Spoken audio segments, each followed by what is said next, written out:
Hi everyone. So for week 3, we talked about feminism and third world feminism. Okay, so I'm going to start with the master's tool. Really what I got out of that is how basically oppressed people who are being oppressed have these tools, and what they're doing with these tools is doing nothing but continuing to oppress themselves, but is helping those who dominate. So I think it's just a standstill or either going downwards for those who are being oppressed, but it's only helping the more privileged or those with more privilege or being able to dominate others. Okay, so secondly, I'm going to do the poem, my period poem. Like I stated before in the other video and earlier this week, I really, really love the poem because I loved her deliverance. Um, I really love how it was able to speak to many other people, not just women who've gone through it or young ladies who's going through it, but to men who have daughters, older men who have daughters who, they may be a single parent or something and have something to look forward to. And then you have those young guys who may be dating at a young age and then something like this happens. So I really liked how she uplifted women, young ladies to embrace it. I really think that that's something to embrace to become a woman. I mean, a woman, she's powerful whether society says it or not. I believe all women are powerful. When I first started mine, I wasn't sad. I didn't cry. I think I was mad because I'm like, oh God, now I'm about to have this stuff going on, and now I have to buy this and buy that to help me. Which is crazy, I know, but I was kind of sad about it. I didn't. Now, when I did start, I didn't think like, oh my God, I've become a woman now. That wasn't my thought. I was just like upset, and I'm like, God, now I'm gonna have to deal with this for the rest of my life. So that's my thought on that. But I love, love, love her deliverance, and yeah, I'm pretty sure that her daughter feels a lot better now seeing that happened. So next, I am going to talk about choosing the margin as a space of radical openness. So I have a quote which says, "Personal struggle to name that location from which I come to voice the space of theorizing, the space of my theorizing." So this reading basically talking about people who are marginalized and who may be comfortable with being marginalized. Sorry. So those who are comfortable with being marginalized and how people who are being marginalized can come together to make a difference, to change some things, to not be so marginalized and not to be so comfortable with it. And it's okay to step out of your boundary or step out of your margins, I should say.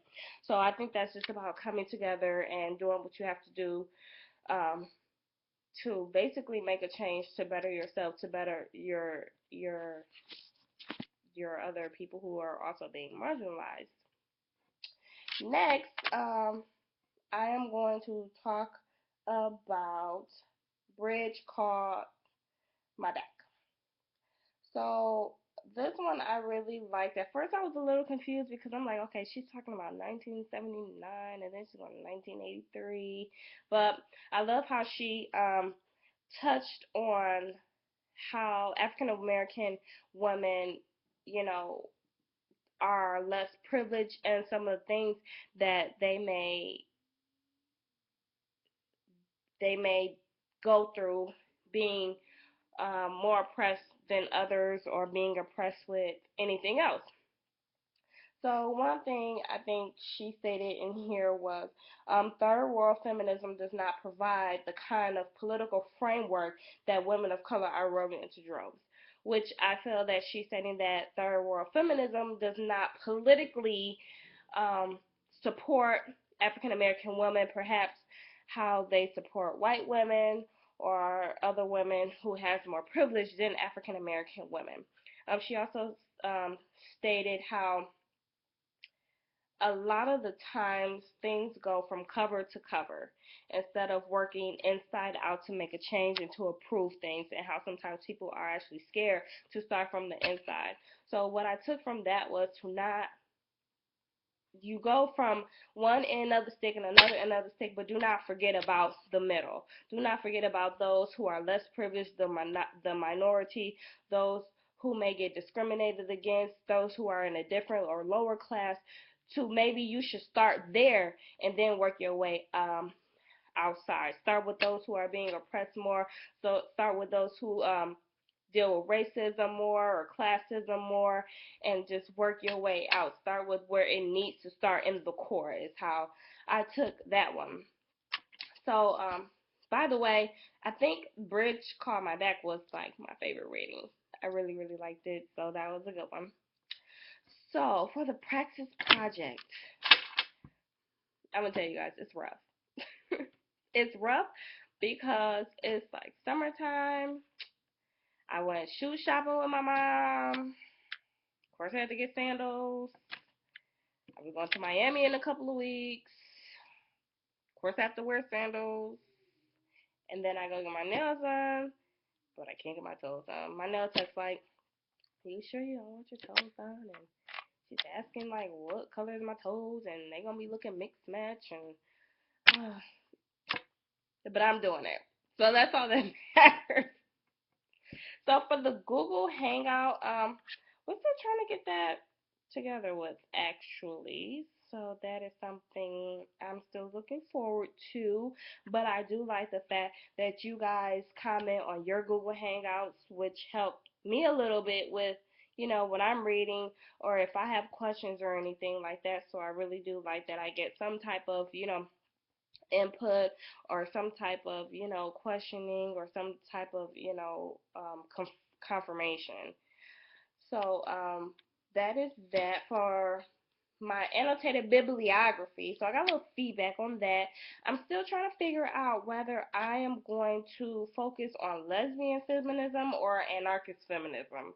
I need to do more research on that. So that is still something I'm working on. Um, I don't know if I really have any stories this week, but I will tell you that today I ordered some concert tickets for my mom, but she doesn't know. So I'm really excited to surprise her. I'm just going to take her. It looks like her birthday gift, so I'm just going to take her. I'm probably going to make up some story saying that we're going somewhere else and just pull up. And I just can't wait to surprise her about that. Oh, and one more other thing. I found out in July, I get 3 paychecks. I get paid 3 times in July. So that's cool. I'm excited for that. I don't know about you guys, but I'm excited because I love paychecks. Well, anyways, guys, it was nice seeing you guys' other videos, and hope you guys have a safe and blessed weekend. Have a good one. See you next time.